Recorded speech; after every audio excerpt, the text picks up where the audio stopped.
Alors maintenant, on va voir quelque chose d'assez important dans votre interface Fiverr. C'est en fait l'utilisation de cette barre de recherche là en haut. Donc cette barre de recherche en fait vous permet en fait de faire des recherches et vous permet de voir si le service que vous souhaitez proposer par exemple est assez concurrencé, et également ça vous aide à parcourir d'autres services de ceux qui ont déjà publié des trucs dans le domaine que vous avez choisi, afin de pouvoir vous inspirer d'eux et de pouvoir mettre en place votre propre micro-service.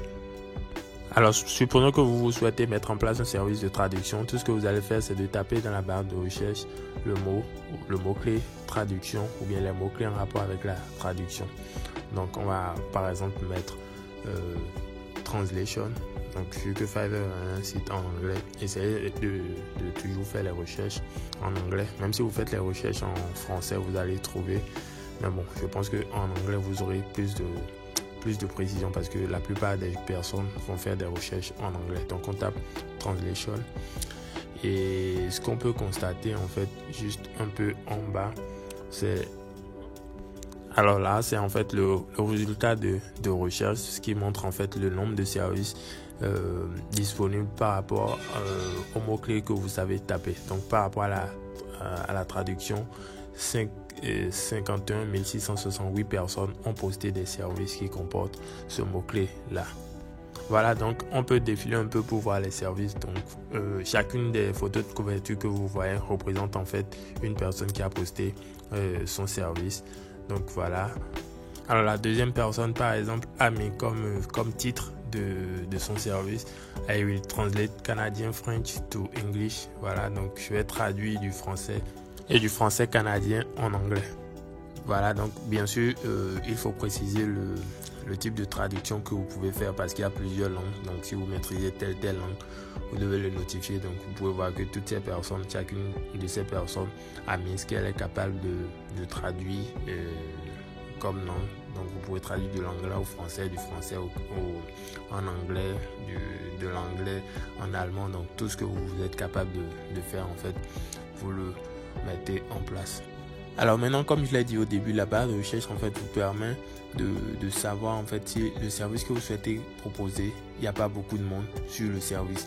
Donc là maintenant, on a plus de 51 000 personnes qui ont posté ce service. Donc c'est vraiment très énorme, ce n'est pas petit. Donc vous, en tant que débutant, si vous venez pour traduire des tests, vous allez voir que ça ne sera pas impossible, mais ça va être vraiment assez compliqué de vous démarquer parce que il y a déjà plein de personnes qui sont déjà là avant vous, qui ont réalisé des travaux, qui ont déjà été bien notés. Regardez par exemple le service de Stéphanie Jeanne qui vient du Cameroun. Vous allez voir qu'elle a reçu en fait 4,9 étoiles à plus de 1000 reprises, donc 1K plus. Ce qui veut dire qu'elle a déjà réalisé plus de 1000 commandes sur la plateforme. Et comme je l'avais également dit, il n'y a que 10 à 20% de ceux à qui vous réalisez des travaux qui vous laissent des avis. Donc tout le monde n'a pas le temps de vous laisser des avis. Donc vous pouvez imaginer que cette personne a déjà réalisé plus de 3000, 2000 commandes. Et le service de base est à partir de $5.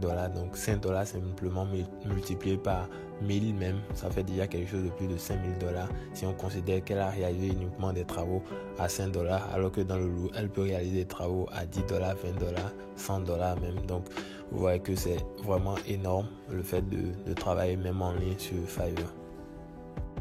Donc vous pouvez voir que toutes ces différentes personnes ou différents services ont des notes.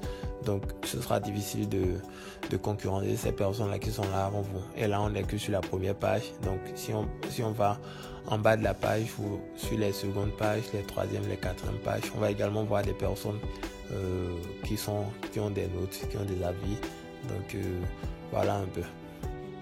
Donc là, on est sur la deuxième page et mais vous pouvez également constater qu'il y a également plein de personnes qui ont des avis, des personnes qui ont des avis 5 étoiles à plus de 1000 fois, à plus de 100 fois. Donc les personnes qui viennent commander auront tendance forcément à chercher des personnes qui ont déjà réalisé des travaux qui sont bien notés et là ils auront l'assurance d'avoir un travail de qualité. Donc vous, en tant que débutant, en tant que nouveau service, vous n'avez déjà pas atterri sur les toutes premières pages.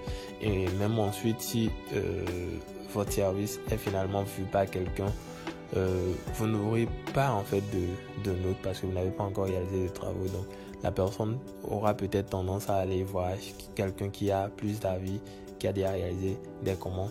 Mais en fait, ce n'est pas forcément comme ça. Il y aura des personnes qui vont tomber sur votre service, même sans avis, qui vont commander.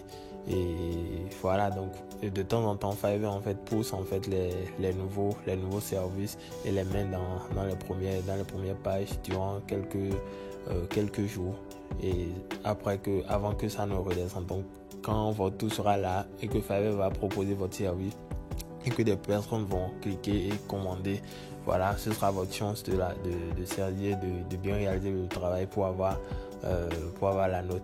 Mais bien sûr, il y a également d'autres techniques qui vous permettront en fait de trouver en fait des personnes qui vont commander chez vous, même si vous êtes débutant. Donc on va voir tout ça par la suite. Alors maintenant, voyons un peu de quoi constitue un service. Donc on va cliquer sur le service là. Alors une fois qu'on clique sur l'image de couverture, on tombe en fait sur la page du service de la personne. Donc on peut voir en première position le titre du service. Si on traduit rapidement en français, voilà, je traduirai de l'anglais vers le néerlandais. Donc ça, en fait, c'est le titre de son service. Ensuite, si on vient un peu en bas, on a à propos de ce concert. Donc à propos de ce concert, c'est la description de ce service. Donc en mettant en place votre service, vous aurez chaque partie, le titre. Ensuite, la description. Donc il faudra en fait décrire un peu le service pour expliquer ce que vous proposez au client. Ensuite, un peu en haut à droite, on a la barre des prix avec les différentes options. La personne là, par exemple, pour son option basique, elle va prendre $5 et traduire en fait jusqu'à 300 mots et elle va livrer en une journée. Pour son option standard, petite traduction, $5, elle va traduire le nombre de mots de 1500, elle va livrer en une journée. Et ensuite, pour son option premium, elle va prendre $50 et traduire jusqu'à 3000 mots et livrer en une journée. Donc vous aurez également la possibilité en fait de mettre tout ça, de mettre votre option basique, votre option standard, votre option premium. Voilà. Donc le but en fait c'est de vous inspirer de ces personnes là qui ont déjà assez d'avis afin de pouvoir rédiger un truc propre à vous. Donc ne faites pas du copier-coller. Vous allez juste vous inspirer de ces différentes personnes. Vous pouvez parcourir différents services comme ça pour voir comment ces personnes là ont rédigé le truc avec les prix. Et en fonction de ça, vous rédigez votre propre microservice. Et donc, vous pouvez jouer en fait sur les prix afin de pouvoir attirer le maximum de clients vu que vous êtes débutant. Là où quelqu'un peut-être propose $10 pour 450 mots, vous pouvez peut-être proposer $5 pour 500 mots. Donc, vous êtes au début, n'ayez pas peur de proposer des prix assez faible afin de pouvoir récolter le maximum d'avis clients. Et dès que vous allez commencer à avoir de la notoriété, lorsque beaucoup de personnes vont commencer à commander, vous pouvez toutefois augmenter le prix de votre travail. Donc c'est un peu ça. Alors revenons en arrière. Alors ce qu'il faut également comprendre, c'est que plus le nombre de services disponibles sur un mot-clé est important, plus il sera difficile pour vous de vous démarquer. Donc il y aura déjà plein de personnes. Donc essayons par exemple de taper voilà, un logo dans la barre de recherche. Donc supposons que vous souhaitez proposer un service de design de logo par exemple. Voilà, on fait la recherche et qu'est-ce qu'on voit? Plus de 302 000 services disponibles. C'est carrément plus de 6 fois le service précédent qui était la traduction. Donc vous imaginez, c'est très très énorme. Vous n'allez certainement pas vous démarquer ici parce que c'est déjà très très très concurrencé. Donc si vous venez uniquement en mode je vais créer un logo pour vous, vous allez simplement vous cogner la tête à plus de 302 000 personnes qui sont déjà là. Regardez, toutes ces personnes là sont déjà là et vous attendent. Ils ont déjà réalisé plein de travaux, ont déjà des avis et tout. Donc ce ne sera pas évident.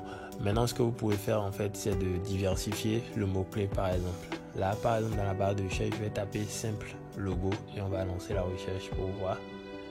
vous voyez, le résultat de recherche nous montre seulement 3735 services. Donc on est passé de plus de 300 000 services à seulement 3735 services, simplement parce que j'ai ajouté le mot simple à logo. Donc là maintenant le mot clé, ce n'est plus logo simplement, mais c'est simple logo. Donc je vais réaliser un simple logo pour tant.